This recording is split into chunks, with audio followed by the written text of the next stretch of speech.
Magandang hapon guys, ito for today's vlog, ito kain tayo yung ulam, yan, sausawan, so ulam, tilapia prito.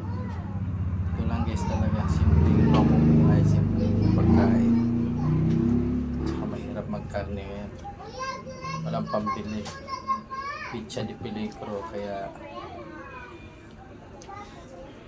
maaga kain para maaga tulog kasi maaga ang pasok bukas. Yan yung kwanto kasi para makapahinga na maayos kasi maaga ang gising. Gising ako alas 3 tapos magkwanta, sasaing, maliligo bago papasok. Maaga kasi ang pasok namin guys kasi maaga yung alis. Kaya kailangan medyo magang pahinga. Kain tayo guys. Para sa hapunan, para maagang pahinga. Para yung buhay ko, kung walang pasok, taong bahay. Tapos tulog. Pagdating ng hapon, magsasayang.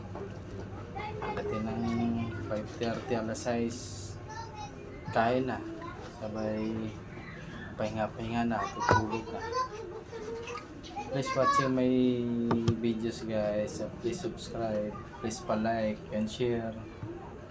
Thank you for watching guys. Maraming salamat sa inyo lahat. Happy New Year. God bless.